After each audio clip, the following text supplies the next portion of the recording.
सन 1775 आ गया था। अंग्रेजों का राज इस देश में स्थापित हो रहा था। वॉरेन हेस्टिंग्स यहाँ के पहले गवर्नर जनरल बनाई गई थी। उनके शासनकाल में गंगा गोविंद सिंह नाम के एक महामेधावी भारतीय को बंगाल, बिहार और ओडिशा का दीवान बनाया गया था। दीवान कृष्णचंद्र सिंह अपनी असाधारण योग्यता के कारण अपने वंश के लिए अर्जित कर चुके थे बड़ी विशाल जमींदारी और न जाने कितनी धनराशि। इनके भाई थे राधा गोविंद स्वयं लगभग इतनी ही प्रचुर धनराशि के स्वामी थे।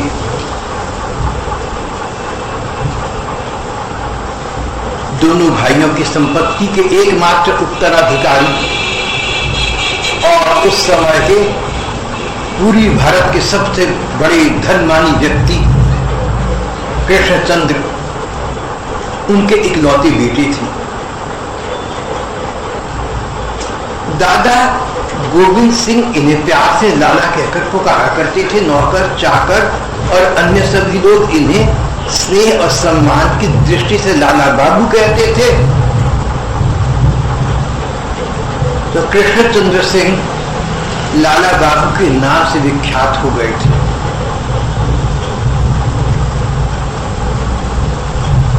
लाला बाबू थोड़े बड़े हुए तो अपार मेधा के बहुत बुद्धिमान, व्युत्पन्न मति और प्रखर बुद्धि निकली। 200 वर्ष पुरानी स्थिति के हिसाब से उन्होंने अंग्रेजी, फारसी और संस्कृत का अध्ययन किया।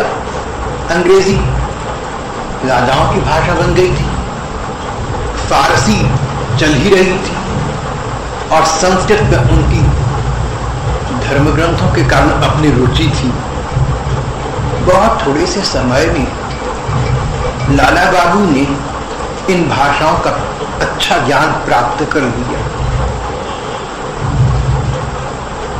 धर्म ग्रंथों का संस्कृत में ज्ञान प्राप्त करने पर छोटी आयु में लाला बाबू इस निष्कर्ष पर पहुंच गए थे कि ग्रंथ तो हमारे दर्जनों हैं, सहस्त्रों हैं, लेकिन सबको पढ़ने की अनिवार्यता नहीं है। उस व्यक्ति को जो श्रीमद् भागवत को अपने मन मस्तिष्क में संजोली, भागवत के प्रति उनकी निष्ठा अपार थी, भागवत से बड़ा प्रेम करते थे और भागवत के किसी भी श्लोक की बड़ी सुंदर व्याख्या देखते देखते कर दिया करते थे। भागवत में 18,000 श्लोक हैं, गीता में 700 श्लोक हैं। गीता के 700 श्लोक लगभग 2-2 पंक्तियों के हैं और भागवत के 18,000 श्लोक 2 पंक्तियों के भी हैं और 4-4 पंक्तियों के भी अनेक हैं। भागवत विशाल बृहद ग्रंथ। लाला बाबू ने अपनी छोटी उम्र में इस संस्कृत का ही नहीं प्रत्युत श्रीमद् भागवत का भी इस प्रकार सांगोपांग अध्ययन कर लिया।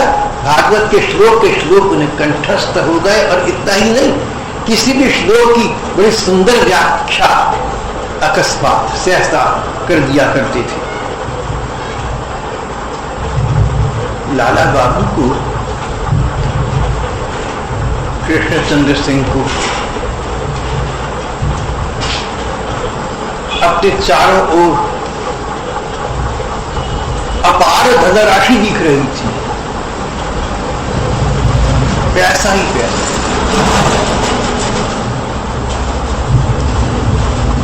पर उनका मन उनका मन संतुष्ट नहीं था। धन का लाभ दूसरों की सेवा और सहायता करनी है। धन की सार्थकता उसको संजोने में नहीं है। भागवत में लिखा है कि धन की सार्थकता उसे अनाथ, दरिद्र और असहाय लोगों की सेवा में लगानी नहीं।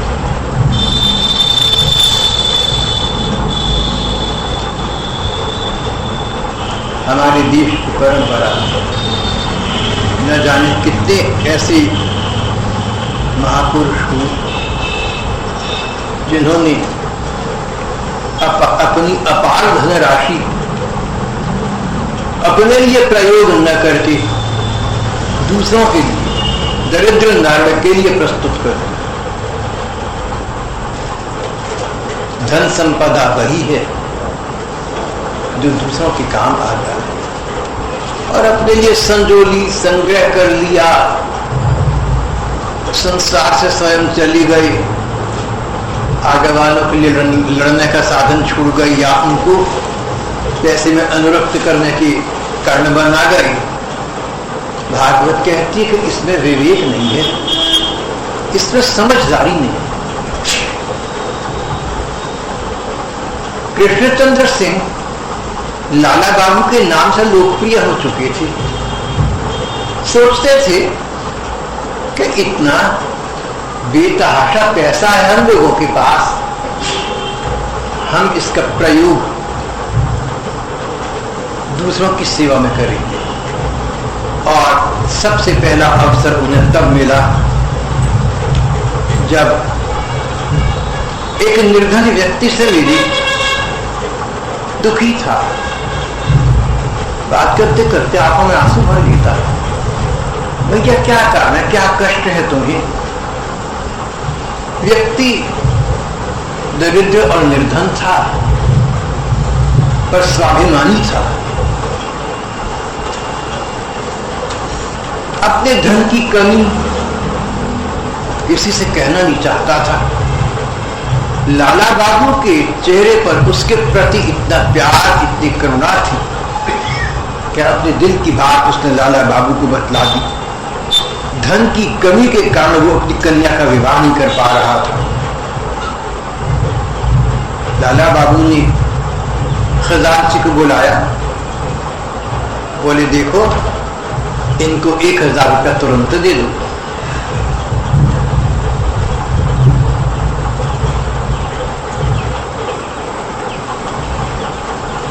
खजांची ने इनके पिता प्राण कृष्ण गोस्वामी से आज्ञा मांगी। 200 वर्ष पुराना 1000 रुपया कितना होता?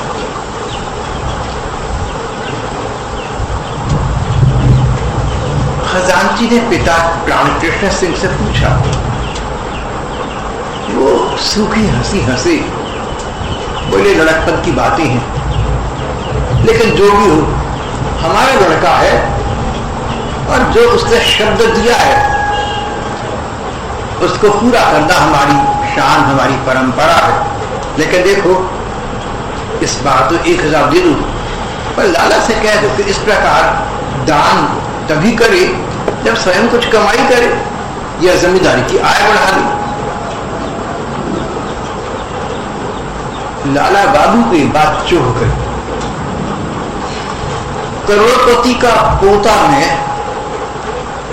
करोड़ों का अधिकार में, और मुझे ये अधिकार नहीं है कि 1000 में किसी को जहां उचित समझू दे दूं।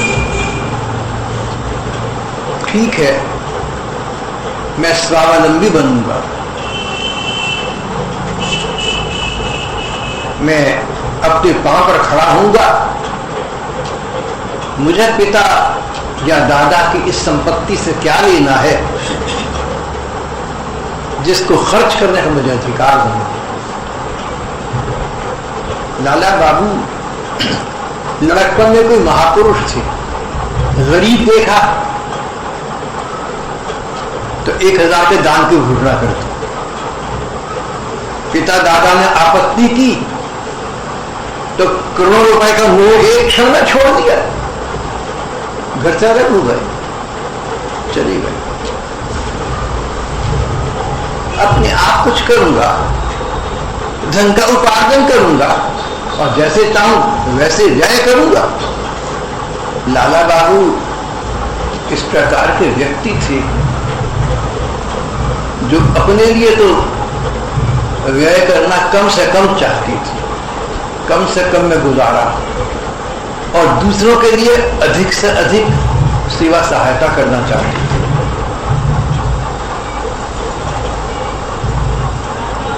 अपनी संकल्प दृढ़ रहे, माता पिता के रोने धोने की उपेक्षा कर दी, बाहर चली गई। सन 1803 लाला बाबू ने विवाह किया, एक पुत्र भी हुआ और इनकी नियुक्ति उड़ीसा के सर्वोच्च दीवान के पद पर हो गई, जहां इनके दादा थे लगभग वहीं कालांतर में समय के साथ ये भी आ गए।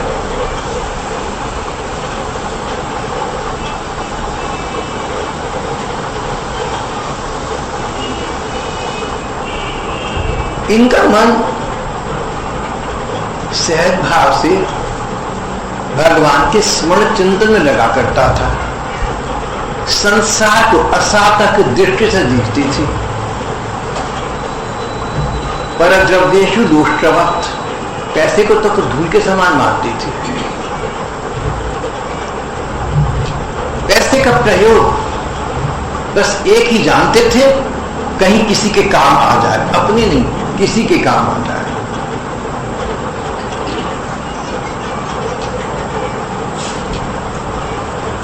राजकाज करते थे, वह भक्ति शास्त्र का अध्ययन, नाम का जप और संकीर्तन में इनका समय यापन हुआ करता।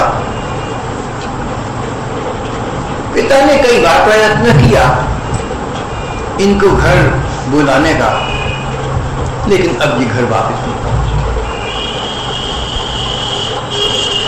एक बार छोड़ दिया तो छोड़ दिया सदा के लिए। कम से कम भगवत भजन करने के लिए जो लोग साधु या विरक्त सन्यासी हो गए, उनको तो इस नियम का परिपक्व पालन करना चाहिए। एक बार छोड़ दिया, नाता संसार से तोड़ दिया, घर परिवार से, बस अब समाप्त हो गया, भूल जाओ। लाला बाबू तो गृहस्थ में थे, लेकिन देखा कि बुजुर्ग लोग बाधा बनेंगे इनके भक्ति मार्ग में, तो मन से उनसे नाता तोड़ दिया। वे लोग बार बार बुलाते रहे, पिता ने कई बार संदेश भेजे, लाला बाबू उनसे मिलने भी नहीं गए, बस भजन संकीर्तन लगे रहते। पर एक दिन जब संवाद मिला कि पिता प्राण सिंह परलोक से धार गए, तब लाला बाबू को कष्ट हुआ। वो चाहते थे अपने इकलौते लाडले को एक बार फिर से देखने की साध पूरी करना, पर वो साध अपने साथ लिए परलोक से धार गए। लाला बाबू को दुख पहुंचा, नैनों में जल भर आया। अपने घर वापस कलकत्ता पहुंचे, पिता के अंतिम संस्कार विधिवत संपन्न किए। जमींदारी और धन संपत्ति का देखभाल का भार अब उन्हीं के ऊपर आ पड़ा था। उड़ीसा की दीवानी का काम छोड़ दिया, अपना आवास कलकत्ता ही स्थिर कर दिया।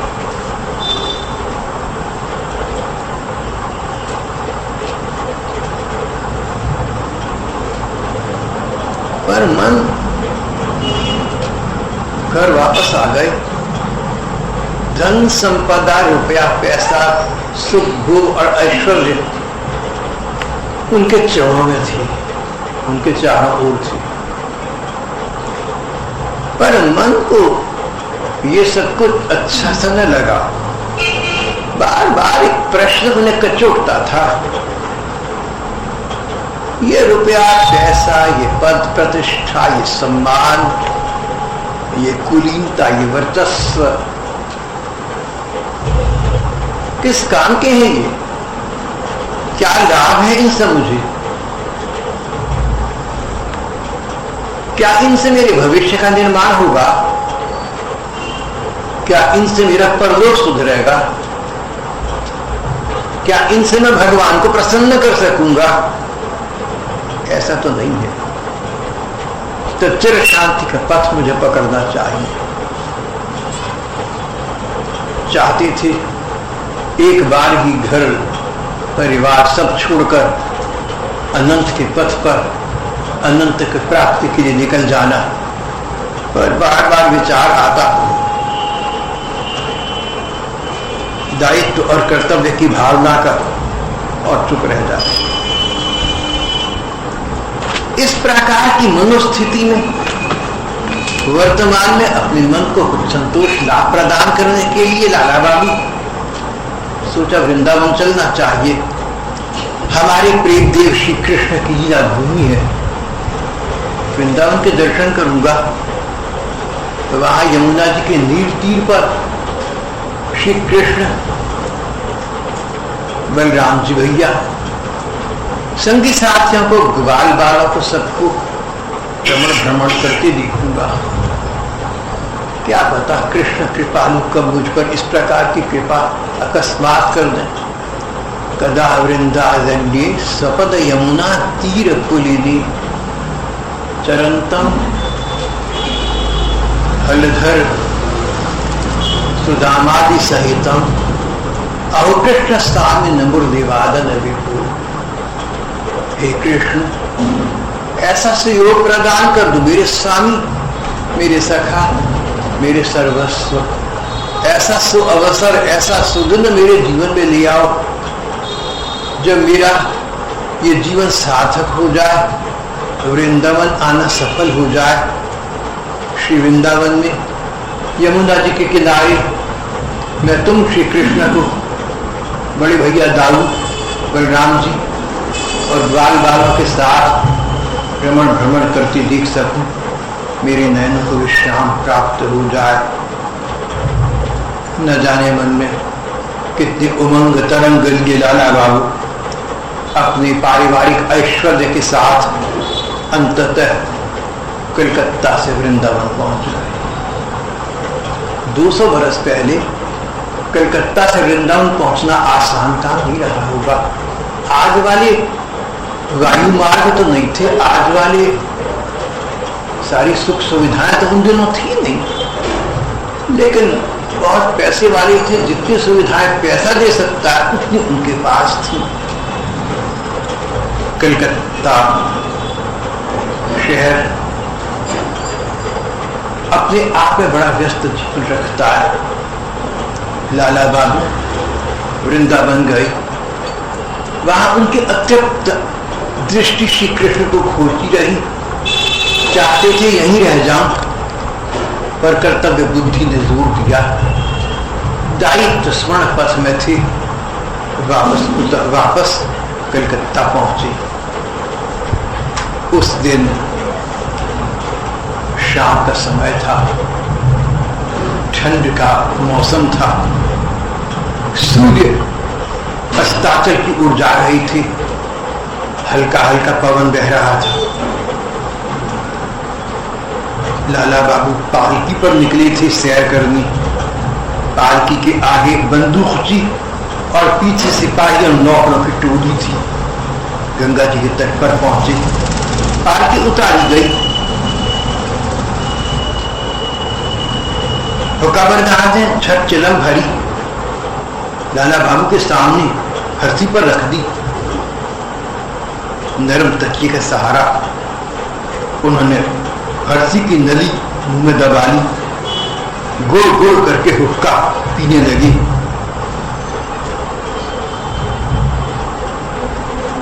पर उनका मन अभी भी न जाने कहां लग रहा था। कभी अपने इस ऐश्वर्य और सुख भोग में कुछ क्षणिक शारीरिक सुख प्राप्त करता, पर मन को तो सदा कष्ट, एक व्यथा लगी रही। और फिर मानो कोई अभावग्रस्त हो, मानो किसी की अनुपस्थिति खद रही हो, मानो किसी चिर प्रिय की प्रतीक्षा हो। न जाने कैसे से मन से लाला बाबू कलकत्ते की भीड़ भरी नगरी में जब अपनी पालकी से नीचे उतरे, देखा पास की झोपड़ी में दिन भर की मेहनत के बाद थका हुआ एक धीवर पड़ा सो रहा था, एक मछियारा पड़ा सो रहा था। उसकी बेटी इसको सतर्क कर रही थी, बाबा उठो, बाबा उठो, दिन डूब चला, दिन शेष है गयो। बाबा दिन बीत चला, कब तक सोओगे?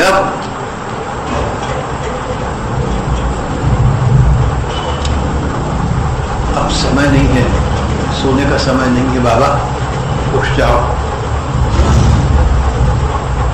मछियारी की बेटी की ये वार्ता अपने पिता के प्रति संबोधित थी, पर स्पर्श कई लाला बाबू के हृदय को।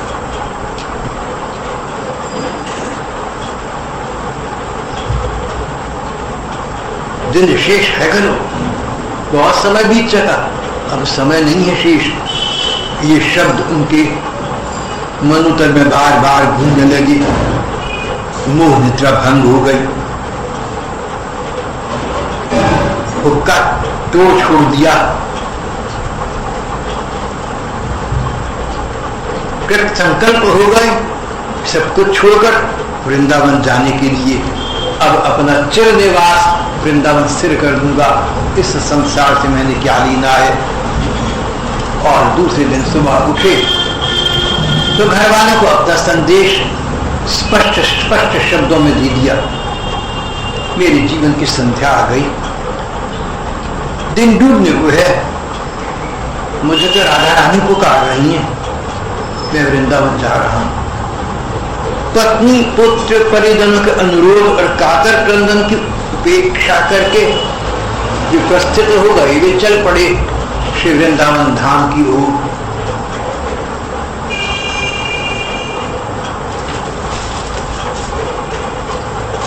अब लाला बाबू वृंदावन वासी हो गए। उनका जीवन त्याग, तितिक्षा और कठोर तप साधना में बीता। सारा दिन भगवान का भजन करते, नाम लेते, स्मरण करते, उनको पुकारते। लाला बाबू अब न लाला रहे न बाबू रहे, अब तक भिखारी बन गए। उधर आपूर्ति के लिए बस्ती में कभी निकल जाते, भिक्षा में जो प्राप्त होता उससे संतुष्ट हो जाते।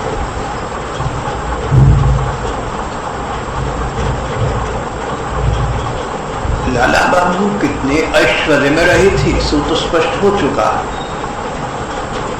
लेकिन गौतम बुद्ध की भांति उन्होंने सारे ऐश्वर्य को एक पल में तिलांजलि दे दी।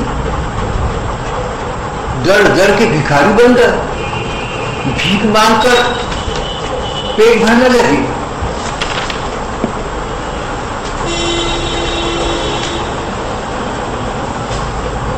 वृंदावन में उन्हें जिस प्रकार की जीवनी उन्होंने चुनी थी, नितांत निर्धनता की जीवनी, सो तो मन को सुखप्रद लगती थी, अपनी चुनी हुई थी।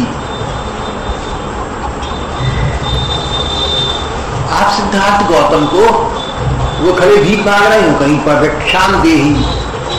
आप सिद्धार्थ गौतम को साधारण सड़क के भिखारी से तुलना नहीं करके कह सकते एक जैसे ही। साधारण भिखारियों की बात तो अलग है।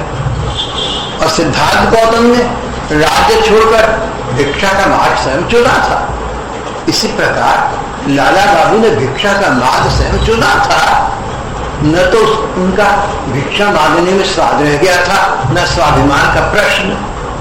पर एक बात तो उन्हें कष्ट हुआ, वृंदावन रहकर उन्होंने देखा मंदिर जीर्ण अवस्था में है, उनकी व्यवस्था ठीक नहीं है। फिर सोचा भले ही मैं कलकत्ते का घर छोड़कर वृंदावन आ गया, पर मैं एक काम तो कर सकता हूं। अपने लिए चाहे मैं घरेलू पैसे का प्रयोग न करूं, लेकिन पत्नी और पुत्र का हिस्सा छोड़कर जो मेरा हिस्सा बनता है उसमें से कुछ भाग मंगाकर वृंदावन के सभी मंदिरों की, विष्णु मंदिरों की पुनर्व्यवस्था कर दूं। उन्होंने ऐसा ही किया। 25 लाख रुपया उनकी धनराशि उनके पास तुरंत आ गई। आसपास के लोगों से मिलकर उन्होंने भग्न मंदिरों का नवनिर्माण किया, धर्मशालाएं बनाई, जगह जगह ठाकुर सेवा की सुव्यवस्था की। वृंदावन में एक सुरम्य मंदिर बनवाने की परिकल्पना भी सम्मिलित थी, जिसमें श्री राधा कृष्ण के अति सुंदर श्री विग्रहों की स्थापना हो, शत शत साधु महात्माओं और गरीब दीन दुखियों के नित्य महाप्रसाद ग्रहण करने की सुव्यवस्था हो, और मंदिर का निर्माण कार्य शीघ्र आरंभ हुआ और शीघ्र संपन्न हो गया।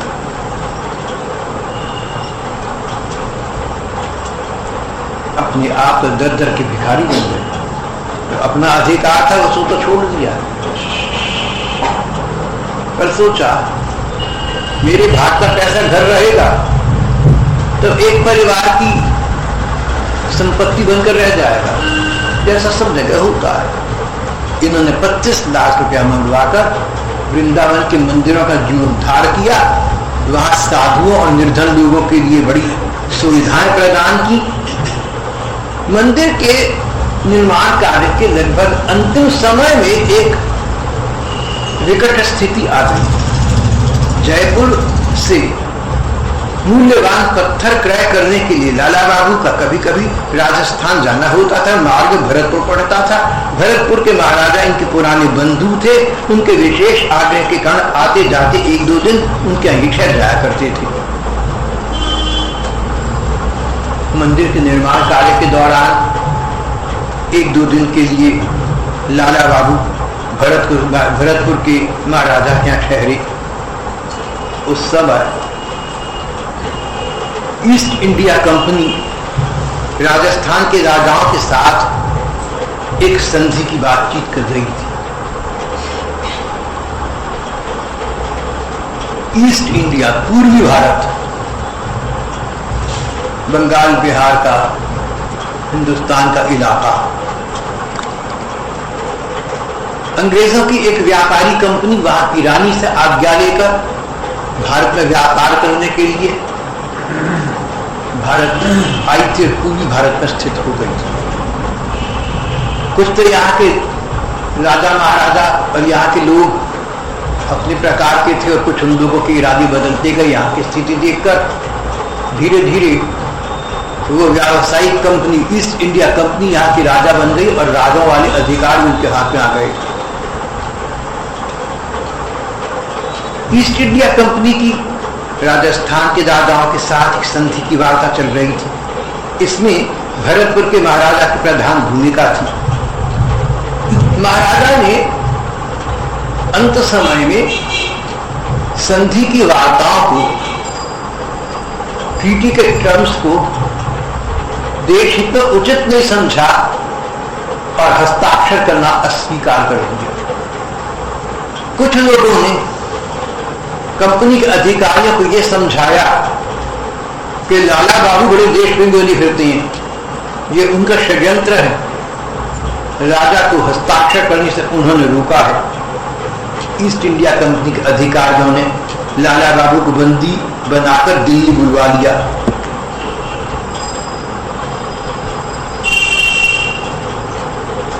कंपनी ने अपनी नई नीति के अनुसार लाला बाबू को बंदी बनाकर दिल्ली बुलवा लिया, पर वे ये न जानते थे कि महंगा सौदा होगा।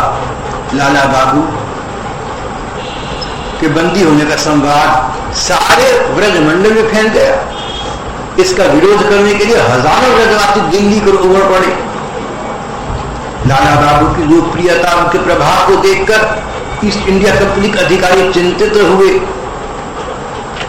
फिर वे विवेक से विचार किया, बात पता तो लगाए, तहकीकात कराई तो पता लगा कि लाला बाबू का संधि पर राजा के हस्ताक्षर न होने से कोई लेना देना नहीं था। कंपनी को या ये कहिए कि अंग्रेजी सरकार को ये भी पता लगा कि लाला बाबू तो एक बहुत ओजस्वी, तेजस्वी, मेधावी, बहुत बड़े आदमी हैं। लाला बाबू स्वयं कंपनी के दीवान रह चुके थे। उन्होंने कंपनी को बहुत लाभ पहुंचाई थी। तब अधिकारियों की आंख खुली। लाला बाबू को उन्होंने बंदी से तो मुक्त कर ही दिया, उन्हें महाराजा की उपाधि प्रदान की। अब आज से आप महाराजा अपने नाम से पहले लिख सकेंगे। लाला बाबू हंस पड़े, बोले आदि व्याधि और उपाधि मैंने इनसे क्या लेना है। उपाधि उन्होंने, महाराजा की उपाधि सरकार को वापस कर। हमारी देश के न जाने कितने भक्तों को अंग्रेज सरकार ने अपनी देसी सरकार से जो उपाधियां मिली उन्होंने वापस कर दी। भक्तों के लिए, भगवत प्रेमियों के लिए सरकार की उपाधियों का महत्व ही क्या है।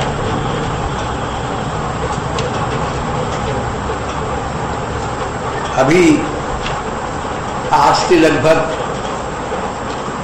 60 वर्ष 50 वर्ष पहले गोरखपुर के संत हनुमान प्रसाद जी पोद्दार को भारत सरकार ने भारत रत्न उपाधि से अभिषिक्त करना चाहा था।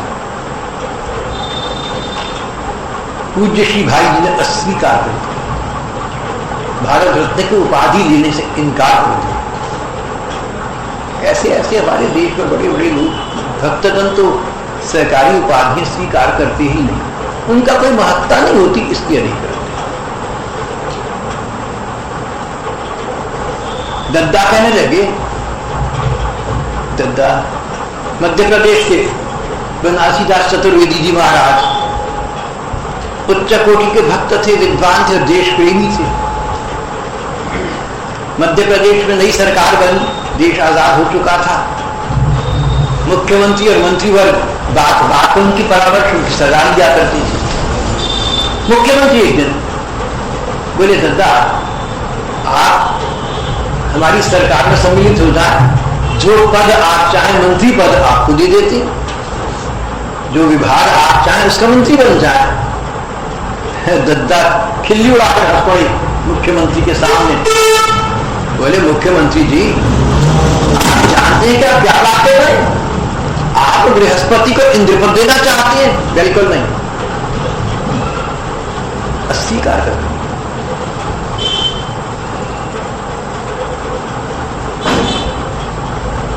लाला बाबू को ईस्ट इंडिया कंपनी ने महाराजा की उपाधि प्रदान करनी चाहिए, उन्होंने अस्वीकार कर दिया। धीरे धीरे वृंदावन का विशाल मंदिर बनकर तैयार हो गया। मूल्यधर श्री कृष्णचंद्र की नयनाभिराम मूर्ति स्थापित कर दी गई। अतिथिशाला बन चुकी थी, सैकड़ों लोगों के प्रसाद की व्यवस्था भी कर दी गई। पर लाला बाबू की अतिथिशाला और मंदिर में सैकड़ों सहस्त्रों साधु और भिकमंगे प्रसाद पाया करते थे, उनके खाने की व्यवस्था थी। लाला बाबू स्वयं कंगाल वैष्णव की तरह, अकिंचन साधु की तरह भिक्षा पर ही रहती थी। जैसे पहले किसी द्वार पर जाकर राधे राधे राधे राधे भिक्षा मांगी, जो मिल गया उसको उधर पूर्ति कर, अब भी यही कर रहे।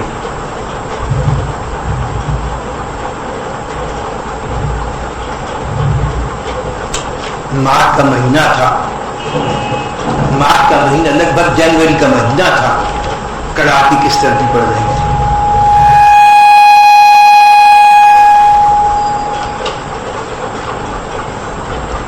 न जाने क्या सूझी लाला बाबू को। बोले हमने मंदिर बनाया प्राण प्रतिष्ठा की मूर्ति में, लेकिन ये मूर्ति खड़ी है या प्राण, इसमें श्री कृष्ण का सचमुच प्राकट्य भी हुआ, हमें क्या पता। लाला बाबू अच्छे मस्तिष्क वाले व्यक्ति थे। अंधविश्वास को और अंधश्रद्धा को उन्होंने धर्म कभी नहीं समझा। प्रखर मस्तिष्क थे। बोले प्राण प्रतिष्ठा करा दी। पंडितों का कहना है कि प्राण प्रतिष्ठा कराने से मूर्ति में ठाकुर जी का आगमन हो जाता है, हमें क्या पता। हम इसकी परीक्षा करके देखेंगे।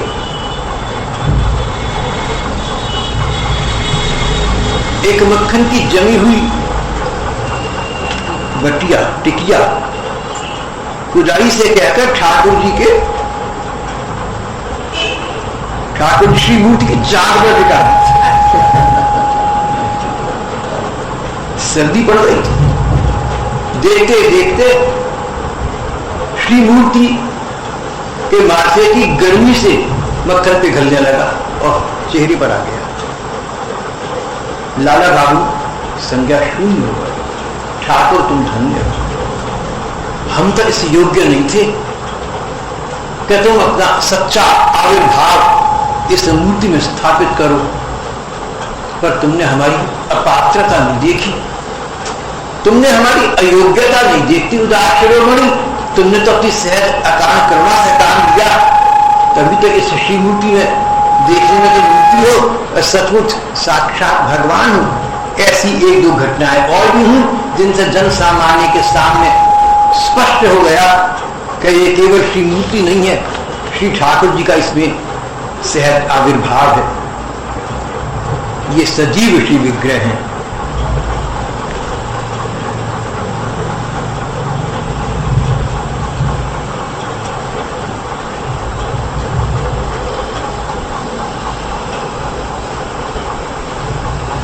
एक दिन रात के समय भजन करने के पश्चात लाला बाबू अंततः निद्रासन्न हो गए, सो गए। उन्हें मानो एक दिवा स्वप्न के दर्शन, जैसे कई बार जाते हुए में सपना सा दिखता है। उन्हें एक स्वप्न दिखा, सामने श्री कृष्ण खड़े हैं, मंदिर वाले कृष्ण।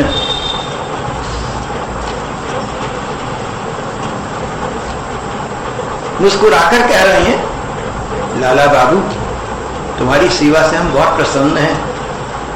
देखो तुम भिक्षा करके अपना गुजर करते हो ना, मुझे तुमसे भिक्षा चाहिए। लाला बाबू स्वप्न में चौंके, बोले ठाकुर क्या कह रहे हो, भिक्षा तुम क्या करोगे, सब कुछ तुम्हारा है,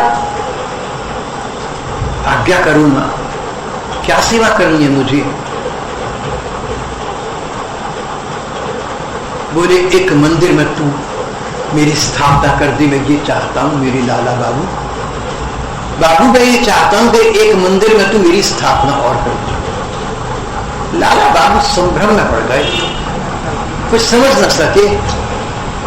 बोले ठाकुर वृंदावन तो मंदिरों की भूमि है, कहते हैं उन दिनों वृंदावन में 3000 मंदिर थे, ऐसा रिसर्च वर्क शोध वाली ऐसा कहती है। बोले हजारों मंदिर यहां पहले हैं और एक भव्य मंदिर का निर्माण तुम्हारा हो चुका है, उस पर तुम साक्षात प्रकट हुए प्रमाण तुम दे चुके हो। अब एक नया मंदिर बनाओ भगवान, आप लीलामय है, आप रहस्यमय है, आपकी बात समझ नहीं आती कि ये नए मंदिर के निर्माण की क्या आवश्यकता है। अरे गरीब है, निर्धन है, उनको पैसा मिले अगर कोई हो तो। ठाकुर तुम्हारे मंदिर पर मंदिर बनते जाए, नहीं, निर्धनों को पैसा मिलना चाहिए, निर्धन का तुम्हारी मंदिर नहीं है। ठाकुर रहस्य भरी हंसी हंसे,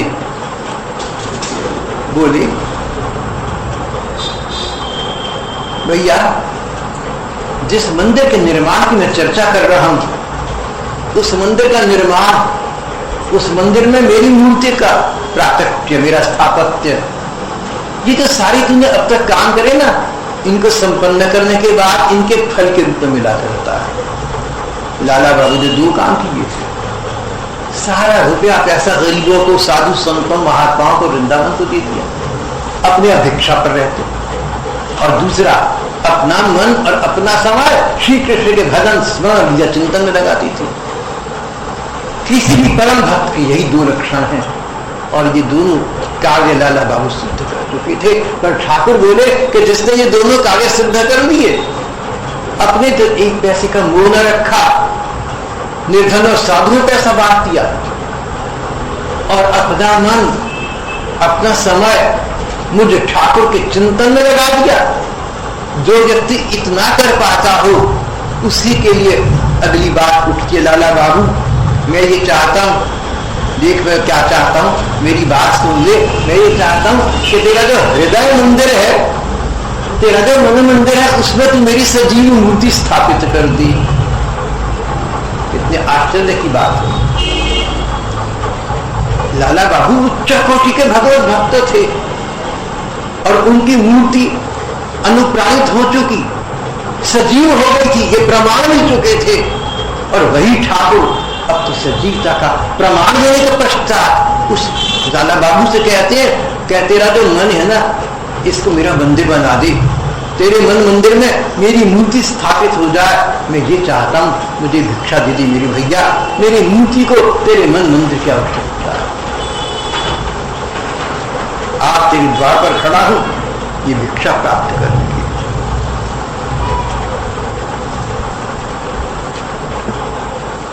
लाला बाबू बोले, भगवान आप, मैंने तो ये बहुत सुना था आप मायावी हैं, आप छलिया हैं, आप श्लेषात्मक बात करते हैं, आपकी बात के अनेक अर्थ निकला करते हैं, आप वाणी के स्वामी हैं। मैं क्या कहूं, मैं तो आपका एक अदना सा, मैं तो आपके तुच्छ सा सेवक, एक दास के बराबर भी नहीं हूं।